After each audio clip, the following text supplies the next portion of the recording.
This program features live coverage of an African safari and may include animal kills and carcasses. Viewer discretion is advised. The North Clan of Hyena has a brand new den. There are lots of cubs here and we can't wait to introduce them all to you. This is Safari Live. This is so exciting. We've managed to find the Sausage Tree Pride. Look at this last dash. This is amazing. Look at that incredible strength. 20 seconds. Here come the cheetah. Unbelievable stuff. I'm just keeping my head on a swivel. You never know what's going to happen next in these situations. Standing by. Can you believe this?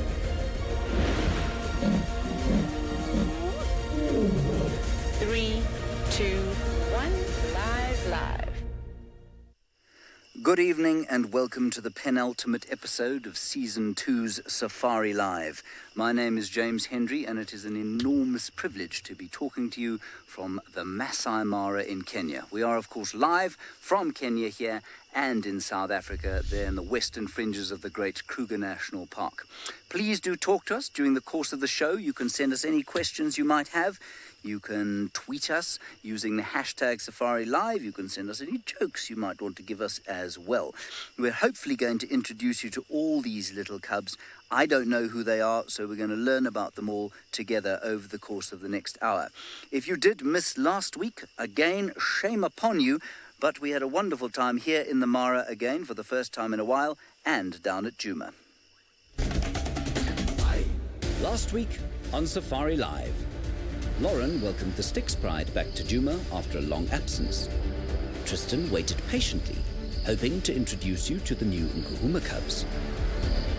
Equally patient was Hosanna, staking out a warthog burrow with Jamie. We were awed, appalled, and amazed by a wild dog hunt and their spirited expulsion of would-be thieves.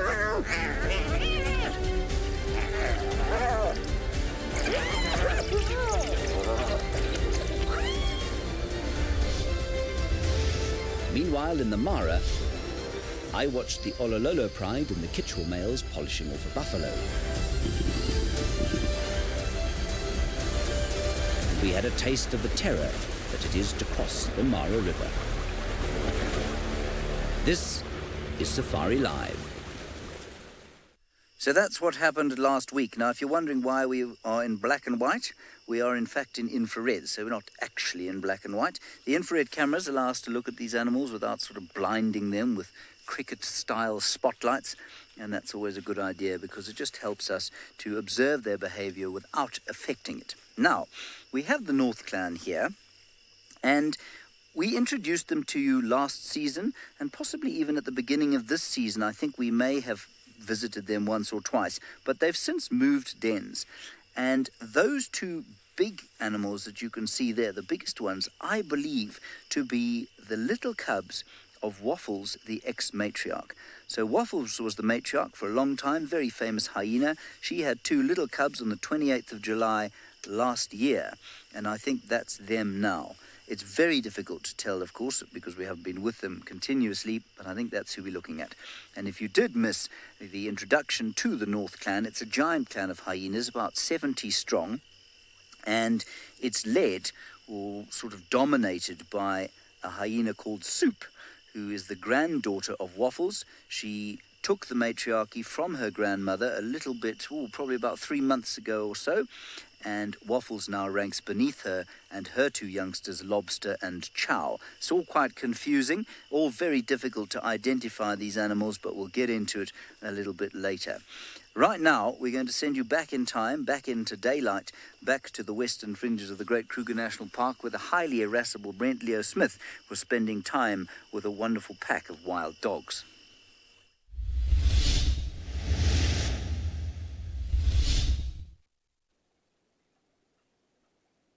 Hey, we've had lots of luck. It's my puppies. Hello, puppies. Now, they definitely got chased by the lion, so they're probably about 700-800 meters from where we left them this morning. But they are lovely and flat. Now, as with most creatures out here, patience is important, but less so with the dogs. I say it's probably going to be 20 minutes to half an hour before they get moving. 14 of them, they're definitely going to have to hunt again this evening. We are getting to the right time of the day when they're going to get moving. As I said, they don't stay flat for too long in comparison to the other predators. Now, most of the adults have moved off behind us. Now the puppies are starting to wake up. So we hopefully should be seeing that incredible greeting ceremony shortly. All that tittering and high-pitched squeaks and whines. Now, there's one of the most beautiful wild dogs in terms of coats I've seen in quite a long time, and she's just having a scratch at the back, but there, look at that coat pattern. It's so distinct and so stunning. Now wait when she walks. She's just got the loveliest coat. Isn't that absolutely gorgeous? Good afternoon, South Africa. I hope you are all having a lekker one. And we are joined here by the Avoca male lion, who is limping quite heavily at the moment. My name is Patrick, all the way from Australia. Joining me on camera is Seb, all the way from France. And remember, this is completely live and completely interactive. So if you have any questions or comments, please send them in using the hashtag safariLIVE. Now, this lion was down on a kill and just almost right on cue for TV has gotten up, and we can see just how heavily this lion is actually limping. Interested in this stick here, apparently. Now, I did say that this was an Avoca male, which is, the Avocas are a coalition of 3 male lions, this being one of them. The other 2 are on a different property right now, away from where we are. They are actually with a pride that they control called the Nkahuma pride. But this one, because of its injury, I believe, has lagged behind and has been solitary for the last few days, all on his own. And he hasn't really been moving much, but surprisingly today, he has been moving a lot, a real lot actually, considering how badly he is injured. He's moved all the way from the northwestern side of the property of where we are in Djuma in South Africa, all the way down to the southeastern side. So he's diagonally gone across, and then he has found a carcass, picked it up and dragged it about 300 meters to where we are right now. And, well, we're hoping that he decides to go and eat, but what he is doing right now, I don't know. Now, I'm not the only one here in Djuma. We also have Miss Jamie Patterson driving around. Let's go across to her.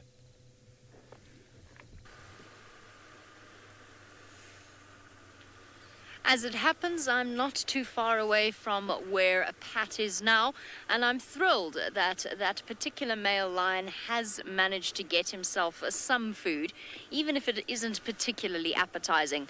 A very good evening to you all. My name is Jamie, and behind the camera is Craig, and it is my most desperate desire to give Craig something to film on this lovely evening. I spent the entire day tracking that male lion, and I have to tell you that although he has a rather painful looking limp, it didn't stop him from going all the way through Djuma, which is where we are at the moment, and then all the way back out again exactly the same way that he came. So he obviously knew that there was food down there towards Chitwa. And where I am at the moment is the eastern boundary of Djuma, and I've heard a report that there are lions not far away from where we are now.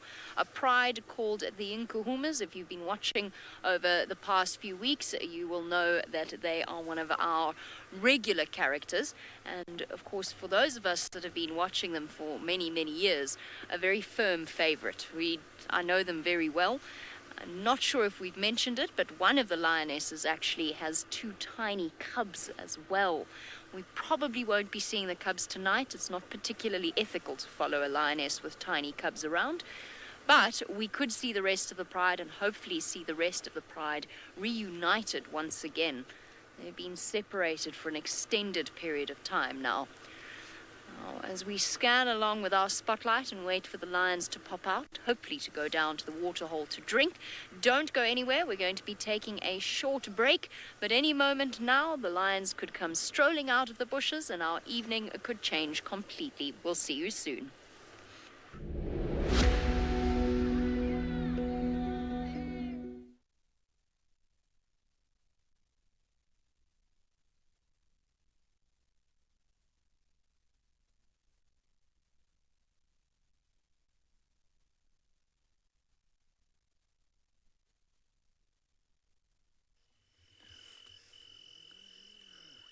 Hello everybody, look at what's going on here. I'm not sure there's been a huge amount of activity suddenly at the North Clan Den. Let's just go to the adult to the left if we can. Little bird flying in there. It's really quite difficult to tell what on earth is going on here. But there's some nice sounds. Woo! Well, there's a fight now. I can't drive there because I'm afraid I will drive over the den. And I don't want to do that. Let's just wait and see what's happening. We might have to have a little bit of a move.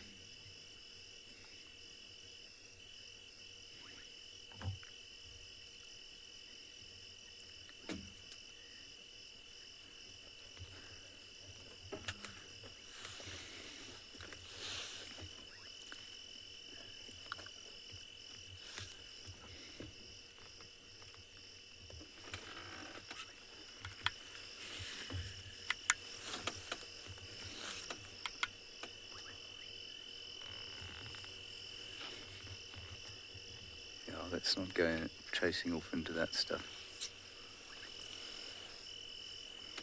Hello.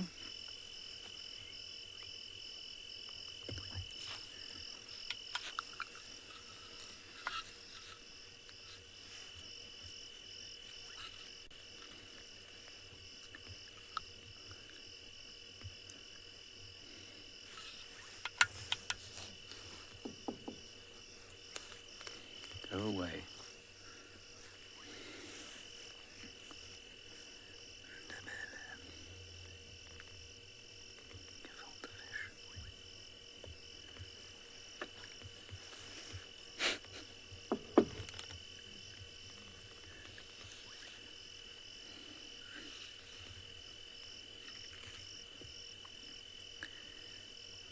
Welcome back to your live safari from the Masai Mara here in beautiful Kenya. We're looking at some very young ones there.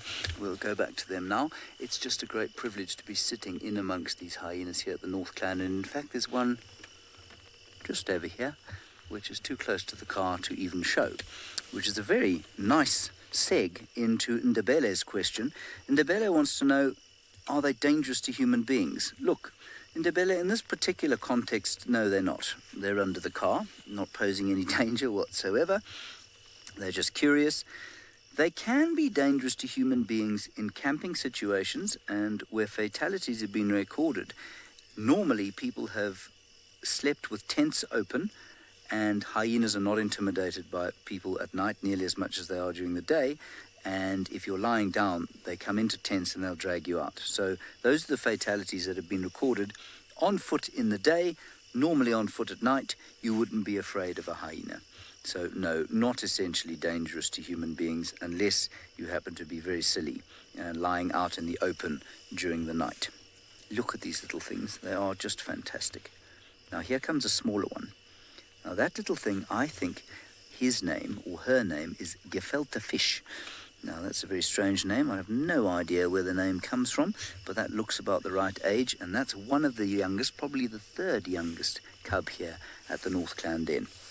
Now, the North Clan spends a lot of time during the migration season just to the north and west of where we are, some of the main crossings of the Mara River, and Taylor spent a lot of time down there this time last year. This is so exciting. It's what we've been waiting for. A herd of wildebeest and zebra all gathered at the same crossing. It looks like they're edging closer now. They're almost there, hoping to make the plunge into the murderous Mara River. Every year, the red oatgrass plains of the Masai Mara sway with anticipation. About 2 million grazers are about to arrive to feast on nature's bounty. They come in search of food and water, all the way from the southern plains of the Serengeti in Tanzania. Hundreds of thousands of wildebeest, zebra, and gazelle follow the cracking African thunderstorms, the greening pastures, and the rolling rivers.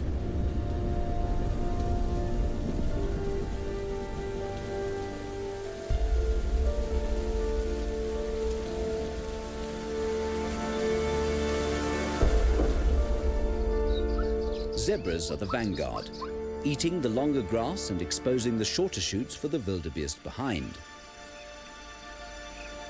But all must face the ultimate migration gauntlet, the Mara River.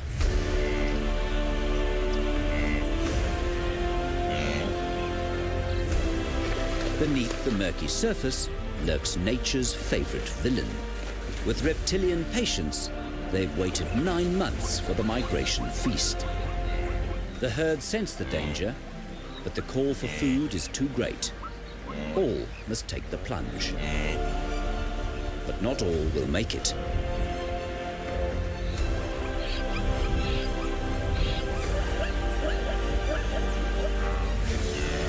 For those that do, hungry prides and clans patrol the banks.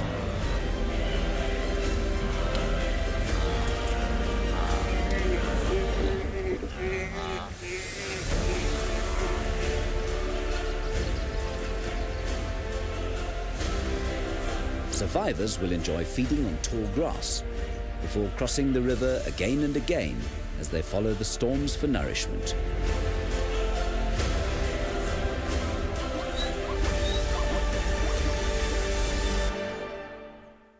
So that sort of chaos is what these hyenas are looking forward to. They can't wait for the chaos to ensue. Hopefully in the next few weeks or so, maybe if we're very lucky during next week's final episode. Now, a very good question from Lee as to where the herds are. They are just south of the border between Tanzania and Kenya. So actually, as the crow flies, probably between 40 and 50 kilometers from where we are now. They can easily cover that distance in a couple of days. So they may come up here.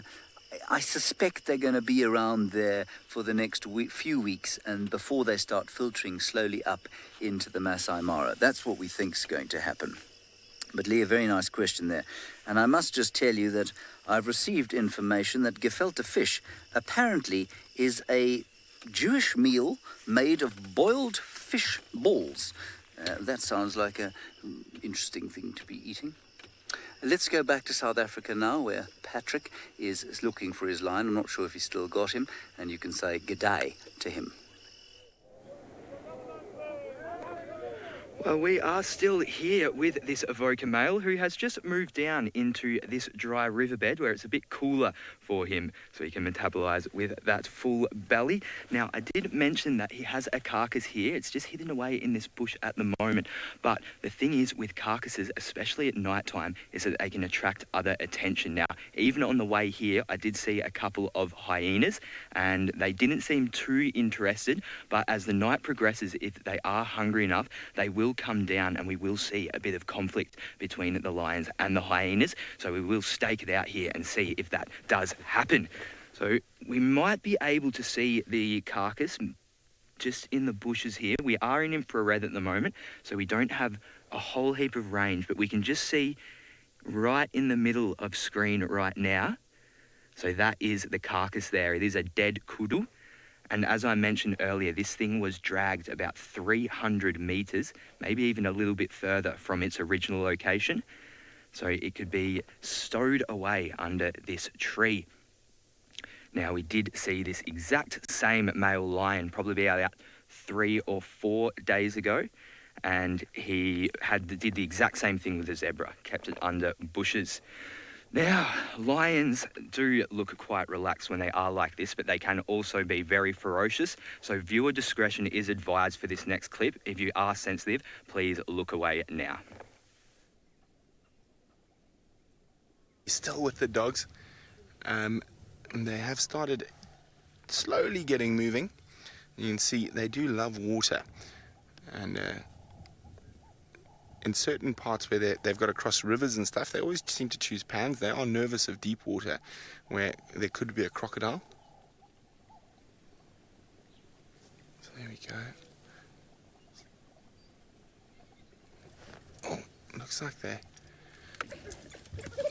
Oh, lion! No! No! No! Oh, no. Hold on, hold on, hold on. That came out of nowhere. Oh no, she's after another dog. Oh no. Oh no. going back to kill this dog here. Have you got that, Jean-Andre? Let me just go around. Oh no. Oh man, this. Guys, just be warned, this is really, really difficult to look at. This is nature, and this is really hard for me. This is my favorite animal. It's one of the youngsters, and we were just talking about how high their mortality rates are, and the biggest threat to them is lions. Oh no, I'm shaking. The rest of the pack are still watching. Oh, this is so sad, guys. It's one of the Styx lionesses.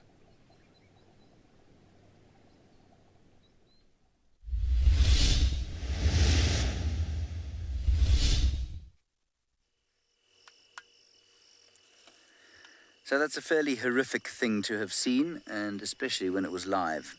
And I guess there must be many people asking, why didn't we interfere? Should we have interfered? And that's a wonderful discussion to have. And the answer really is no. We try not to interfere as much as possible, and we just let those things play out, dreadful and horrible and sad as they are. Now, we're sitting here at the hyena den, and it looks to you like there is only one hyena left. In actual fact, there are about 10, and they are all under the car, which is making life slightly difficult for me. Excuse me, could you come out? The answer is no. They cannot. They are probably tearing the brake line off of this vehicle, and we will probably actually have to spend the next week sitting here, unable to get away from here. Right, well, you're going to go for a little break. We're going to try and extricate the hyenas out from underneath the car, and with any luck, when you come back, we'll have another pile of them where you can see them.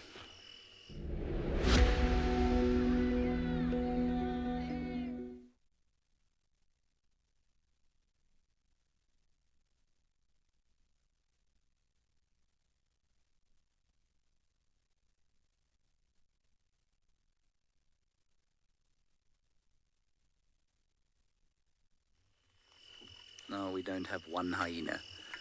We don't have one hyena now, everyone. They are all under the car. I'm actually going to start the car just to make them go away.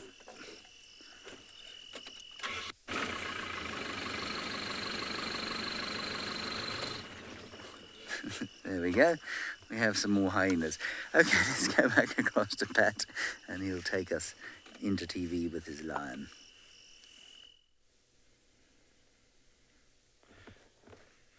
Welcome, internet viewers. So we are still here with this sleepy cat.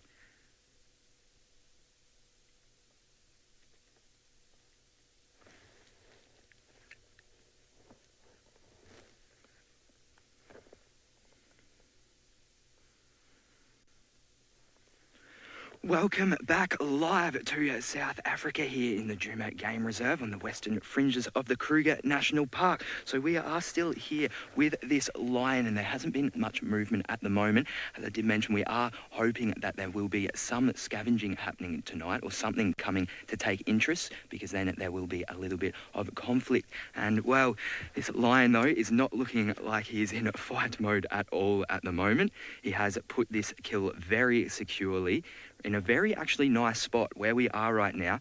We're in a dry riverbed, so there's not really much access completely from one side, and then the other side is also quite thick and tedious to get through. So he's done a very good job in hiding this thing.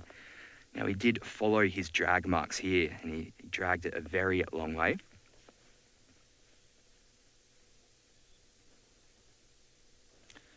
Storm SA wants to know, why is this lion limping? It's very beautiful, but why is it limping? Well, I'm not actually sure why it is limping. I didn't see the injury myself or know why it happened, but it could either be that it was in a conflict with another lion. Perhaps it was going for a hunt, maybe something like a buffalo or a kudu, and got a bad knock. I really don't know for sure, but it definitely would have been in some sort of heated conflict, I think, whether it be hunting or a fight. But he has been limping around for quite some time now. It doesn't seem to be healing up too much at the moment, and it may be something that he is constantly kind of battling through. And we do know out here in the wild that even a small injury, even if it's just a slight bit debilitating, can ultimately lead to death. But the plight of a male lion is that of toughness and tenaciousness. And this male lion is showing just that. I've seen him on 2 carcasses over the last 5 days. Both kills I'm sure he didn't make himself, but he still managed to come in and take it for his own, which is something that male lions do a lot.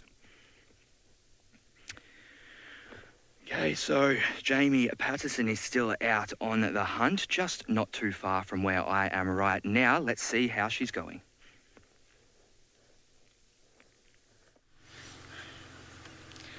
I am indeed out on the hunt, and I have to tell you that it hasn't been very successful. Not only has it not been successful, but right now my left foot is currently hooked on something underneath my seat, meaning that I cannot in any way reach the clutch.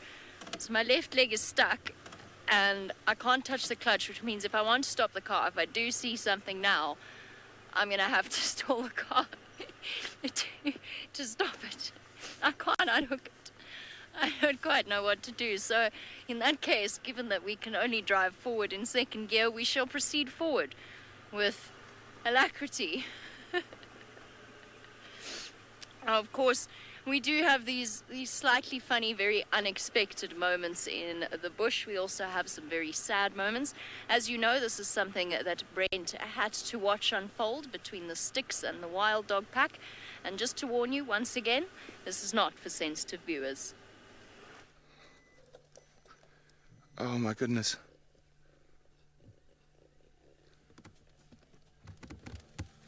Oh.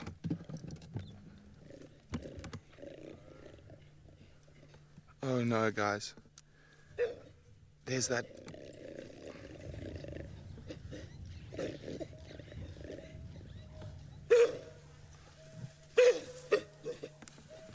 Guys, this is so. I'm sorry. I do warn you. This is. You got to be very careful. This is really, really, really difficult. Oh, she's going after the dogs again. No, go dogs! Move it! Move!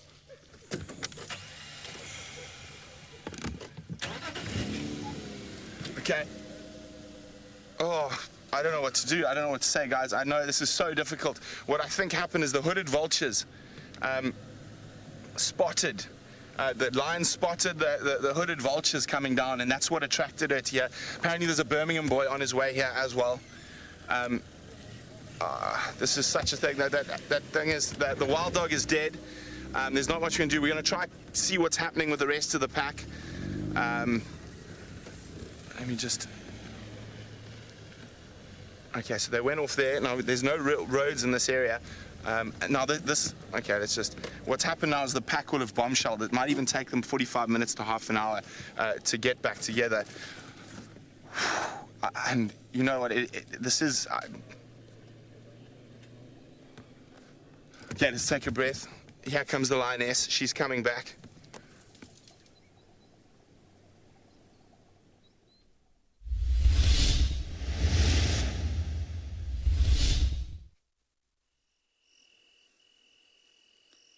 Well, thankfully, the rest of the dogs got away, but it does show you the speed of all those animals, and a lion is incredibly fast. Now, I have been stalked, as you can see, by a spider. I am not moving. This is why I'm not turning to face you, because there is a spider hunting on my collar. It is not in fact hunting me, it is hunting the flies that are being attracted by the light shining on my face. We'll have one more look at this terrifying creature. I know that many of you will be arachnophobic, and the sight of a spider doing this terrifying. At least now it's walking down my back. Phew! I'm relatively safe for now. I don't think it's a dangerous spider. I hope it's not a dangerous spider. If I die during the course of the show, you'll know that I was wrong. Right, let's go back to the hyenas. Emma, a wonderful question from you. You're just 9 years old and you say, do hyenas hunt? You know what? Hyenas hunt more than they scavenge, especially over here. And especially during the migration season, you'll find them hunting quite a lot. And it's actually very unfair, the reputation hyenas have as nasty scavengers who don't do any hunting on their own. Now, you may just be able to hear some scrabbling and scraping on the car. That's because there's a hyena biting some piece of it. Anyway, I think that there is one of the smallest cubs that we have here. They don't have names yet. It's one of two. One of two little cubs that doesn't have a name yet, and we're actually not sure who their mother is, so that's very exciting. We've got Gefilte Fish, who is the third youngest, and then those two little ones there. So we're slowly unpacking what's going on here at the North Clan. Now, we have known Waffles cubs almost since the day they were born. Jamie discovered them with Waffles last year.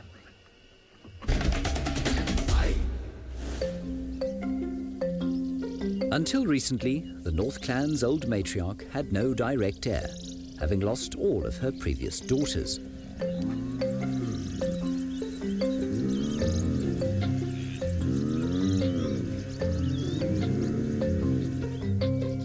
But with her latest litter of two, Waffles perhaps had a chance to extend her leadership lineage. Despite her age, she remained a dominant and fiercely protective mother.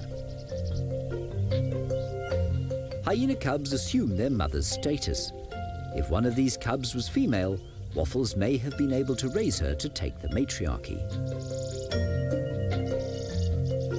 Alas, it was not to be. Waffles was challenged by her granddaughter Soup, and she lost. Waffles' new litter will have to fight for the matriarchy if they want it, just as their mother did so many years ago. So since that time, poor old Waffles was displaced as the matriarch, and of course her two cubs, that was Grenadine and Ilovo, who you met there, they now fall in ranking. So they would have been the second and third most high ranking in the clan, but when Waffles lost the matriarchy, they immediately became the third. Jandre's on camera, everybody. I've spotted something terrifying. No, it's on the collar. It's right here. It's just here. Yes. Can you see it? Look. I'm being attacked again. Absolutely terrifying. I think it's a completely harmless spider. Anyway, so then what would normally happen is that we'll just let that little spider stay there. What would normally happen is that our hyena clan matriarchy would pass on to the daughter of the matriarch. In this case, Waffles didn't actually have an older daughter. She only had her granddaughter Soup, and so it's not that surprising that Soup took the matriarchy from her grandmother. And apparently over a period of, say, 3 or 4 months, they started noticing that Soup was becoming dominant over Waffles' cubs, and then eventually over Waffles herself. Now, there seems to be quite a lot more activity here at the den. 1 or 2 more adults has arrived. Hopefully Waffles will arrive too, so don't go anywhere. Come back to see the old matriarch.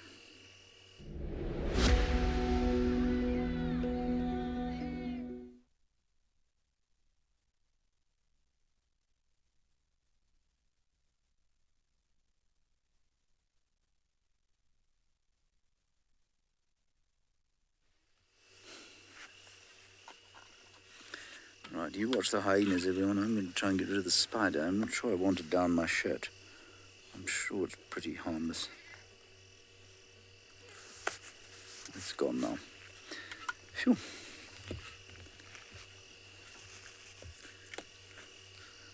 So this is a little dominance hierarchy battle playing out here. I'm going to ask Kirsten something over the radio now. Kirsten, a friend of mine's daughter is watching, and she's just asked a question. Please will you look out for it? Thank you.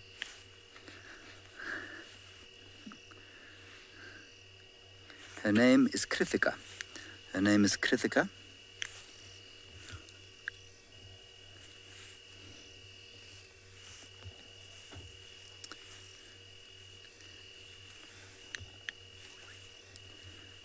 Marvelous. Okay. Krithika is going to be deeply excited.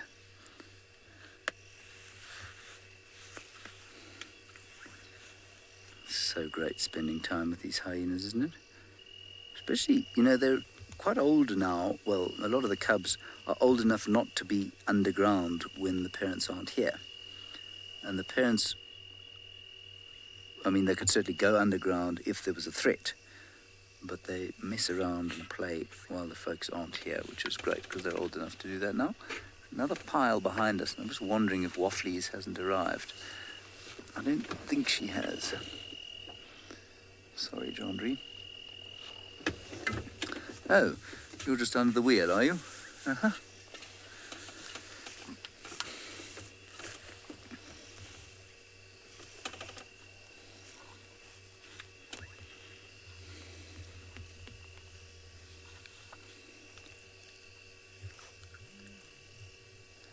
Seconds, everyone, then we're back to TV. Everyone calm down, stay relaxed, don't panic.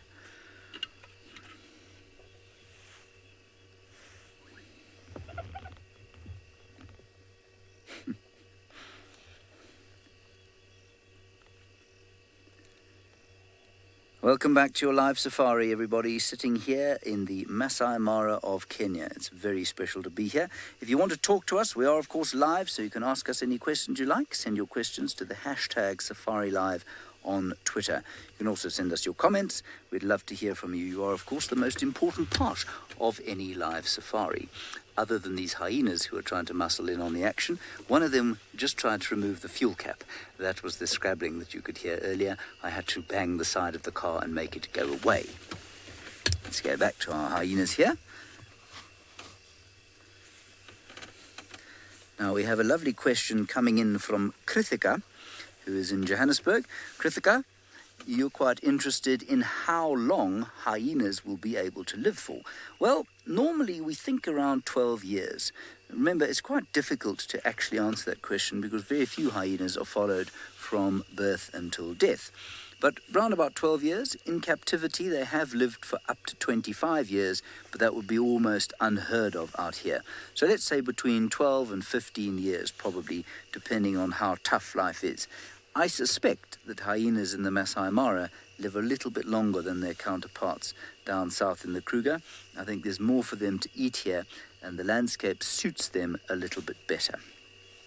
Right, our hyenas are awake. They're just reasserting their dominance over each other, and we're going to pass you 1,600 miles, or 2,500 kilometres, back down to the western fringes of the Great Kruger National Park, where Pat is with a lion. Well, I've actually spent a bit of time up in the Masai Mara with the North Clan, and they have a very large and very charismatic clan. Oh, it's my wording there. But down here in South Africa, we have the Djuma clan that hangs around, and they have actually left their den site, so we haven't seen them for quite some time, but still holding out hope that they do come down to check out this carcass. But there's not much left. There is still a bit of meat left on this thing, but we can see by the size of this lion's belly that it has been chowing for quite some time now. It's quite bulgy there, and this is something we often see in predators when they eat. Crokinso wants to know, is this lion going to hunt again? Well, that's a very good question. I did say that it has managed to steal a couple of kills, but with this limp, I'm really not confident that it will be able to successfully hunt again. But then having said that, it is a pretty tough male, this one, so we never know. But I think it will probably stick to stealing kills for now, at least until that leg is healed. And even if it wasn't as injured, male lions still tend to not do a whole heap of hunting in comparison to females. Don't get me wrong, they definitely will hunt, but they use their size and their strength to come in and take kills for their own, generally. And this is exactly what this one has been doing. Now this one is named Blondie, this lion, obviously because of that blonde streak. And now in domestic culture, cats versus dogs, generally dogs have the upper hand, but as we have seen, the Styx Pride got the upper hand in this one. Let's go look at the finishing of that horrible sighting. Guys, I know this is going to be very difficult for a lot of you. So this is nature, so I cannot script what's going to happen next. The wild dog is dead. She might feed on it, so we're not going to chase after the pack. I mean, this is really difficult for me. Wild dogs are my favorite animal, but this is behavior that you never really get to see. So we're going to stick with the lioness. She's probably going to come pick up that carcass again. She left it in the grass here. Now, it'll be interesting to see if the Birmingham boy comes back. Now this is predator on predator. So look at that, she's making sure it's dead. I'm going to try and find a little gap through the grass for you, Jandre. Now guys, if you are sensitive, now is not the time to be watching.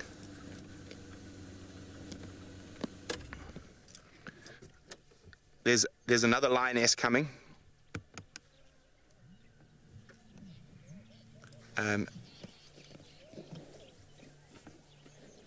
Oh, she's biting the... Sorry, I'm all over the place, guys. Just take a second. So there's a second Styx lioness coming in.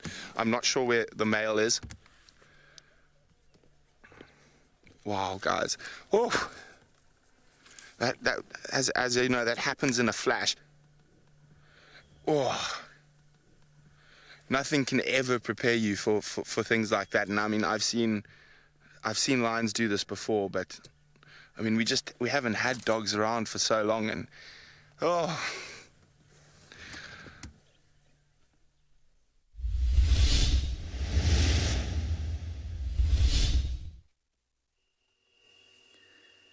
Welcome back live, and that was obviously a very tough thing to see, but interesting as well. And of course, lions are the leading killers of wild dogs in the Kruger National Park, so, you know, not always nice to see things like that, but I suppose important for us to understand. Now, we're sitting here with the hyenas, and what's fascinating here is that there is the establishment and reinforcing of a hierarchy going on here. I think those two are fairly equally matched. They might even be siblings, the two biggest ones there. Could be Waffles' cubs. They look slightly too small, but it could be Ilovo and Grenadine. I'm not sure. And in fact, given their behavior, it's quite likely. You can see that they are dominating the others. So look at this one here, with its ears back on the right, the tail underneath, tucked underneath, and then being dominated by the bigger hyena with the tail flipped up in a very dominating posture. You can see it's quite clear which one is more dominant over the other. All right, let's go back in time now and back onto the river, just north and west of where we're sitting now, to Taylor and the migration. Finally, look, they're in the water. There they go. That's a much better spot to cross at earlier. They wanted to cross where there were some big crocodiles lying and waiting for them. Now that the first one has made it out on the other side, the rest are going to come streaming on in, and that's exactly what they're doing. Now, there are lots of other people here on safari from all over the world witnessing this amazing spectacle. So you're probably going to hear cameras going, you're probably going to hear cheers, and you might even hear some sad sounds if the crocodiles do grab one of these wildebeests. Look at them go. The current is pulling them downstream. There's some deep water. You can hear they're so stressed. They're all chanting, encouraging one another to keep swimming so that they can make it through. Up on the other side, another one.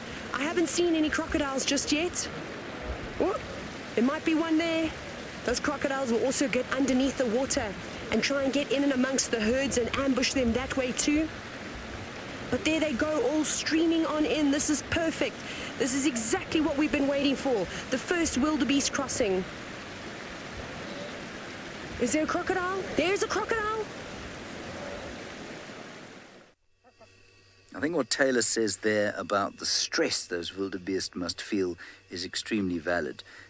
You can see the stress because they just don't want to get into that water, and then when they do, the terror of what might jump out and grab them is just appalling. And also, of course, if the river's flowing very strongly, the chances of them being washed away and drowning is there also high. So a very difficult time for the wildebeest. Our hyenas are still approaching us. I think it's got to do with our cameraman Jandre's new deodorant, which I think he made from some cattle dung earlier today, and that's why the hyenas are coming up close to us. Ayanda, a very nice question from you about whether hyenas will eat each other or not. Yes, is the simple answer. They will eat each other. They won't kill each other, though. They will scavenge off each other's carcasses. It's not very common, but it does happen, and we have seen it happen. It's very unlikely, in fact, it's almost unheard of, for one of these hyenas to kill another and then eat its carcass, if you know what I mean. If there was a huge battle between two dominant females, it's possible that one would eat the other, and that does happen actually throughout the carnivores. We've seen leopards eating leopards, we've seen lions eating lions, and it's a very unpleasant thing to see, of course, and you can't imagine those amazingly cute little creatures possibly doing any damage to each other. Very special indeed to see them so cute and cuddling around. They won't be quite like that when they're adults, of course. Unfortunately, they will be a lot more sort of aggressive about keeping the hierarchy. These days, not so much. I think they're going to play a bit more, so we're going to stay right where we are. Please don't go anywhere. We'll see you very shortly.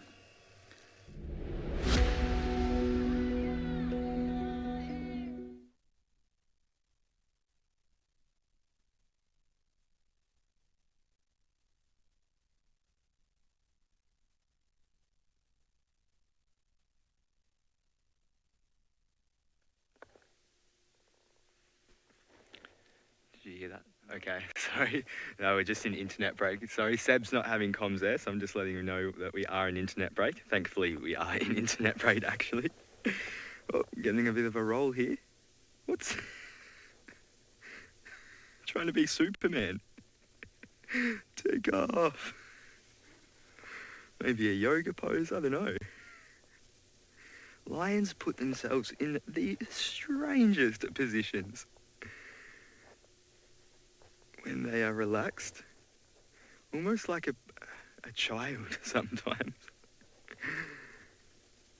Oh, giving me daggers now because I compared you to a child. I'm sorry, you're not a child, you're a big boy. Oh, and down goes the leg. So no signs of anything else coming down to check out this carcass tonight. I do think the presence of this lion may be keeping things away.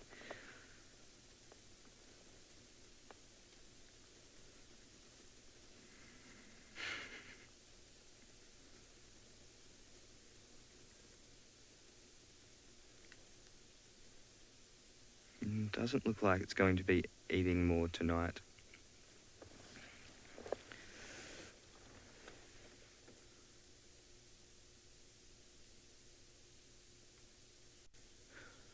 Welcome back live, everybody. Still here with this cat. He is up now and has kind of been moving around a little bit.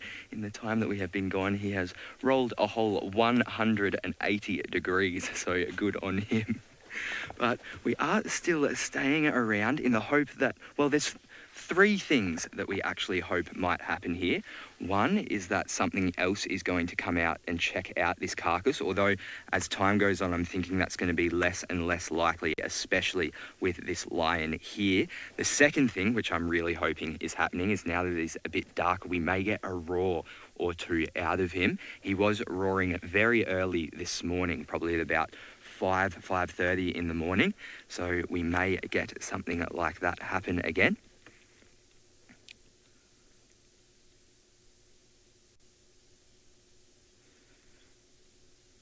All right, well, I'm sure you are all very interested in the migration, especially after seeing Taylor's clips. Let's go back up to the Mara where that happens, and James can chat to you some more about it.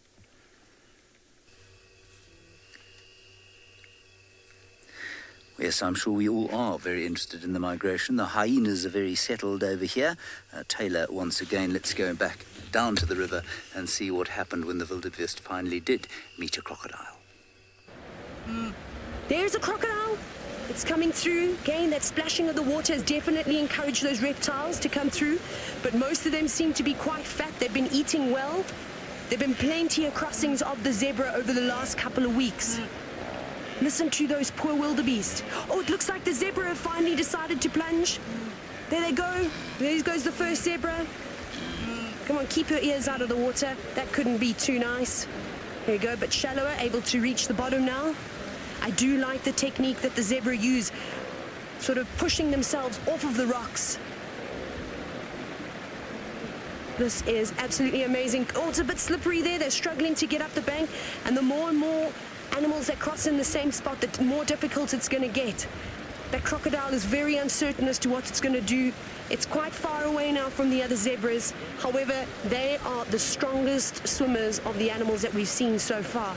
They reside in the Mara River all year long. The zebra are obviously feeling quite confident. They're stopping and pausing. Oh, those rocks are slippery. Look how they're struggling, clambering up. Come on, zebra. Here we go, you can do it. The crocodile as well is just lurking, it's just watching. But its time is up. It's about to miss its opportunity for an afternoon meal. And that's exactly what has happened, because those zebra have basically made it out alive. No casualties here this afternoon at Main North, and another successful crossing.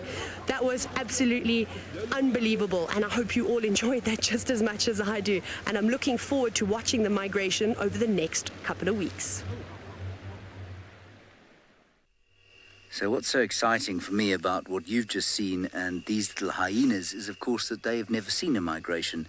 None of them were alive during the sort of height of the migration last year. And so they are sitting here not knowing what kind of amazing wildlife carnival is about to take place in their lives. And I think that's really exciting indeed. Let's have one last look at them there. Well, we'll look at them for the last few minutes. They're just looking so very cute and Sunday evening-ish, aren't they? There they are. Now, we've got a question from Lee about the power in a jaw of a hyena. Well, the best way to say this is that a hyena's jaws, when it's an adult, have a bite force of about 1,100 pounds per square inch. Now, that's very difficult to kind of understand, but a human being has a bite force of about a tenth of that. We can bite down at around about 100 pounds per square inch. So about 10 times as powerful as you can bite. And you know how powerful your jaws are, Lee. So hyenas are that much more powerful. And of course, they're used to crush bones. They're used to, well, kill, obviously. And they've got very specialized teeth that allow them to crush bones and get a lot of food from prey that many other animals wouldn't be able to. They're the only animals that can crush big bones and get nutrition from them. And that's one of their very special adaptations. It's very difficult to imagine these little things running after the migration, causing havoc and hunting, but that is what they are going to do one day, if they stay safe. And given how huge the North Clan is, it's very likely that they will stay safe, because the North Clan is very protective of them. And you can see they're having just a wonderful sleep. That's going to be it from this episode, everyone. We will see you at the same time, same place next week. I hope you enjoyed this episode. Have a wonderful week wherever you happen to be in South Africa. We can't wait to see you for the finale next week. Bye-bye.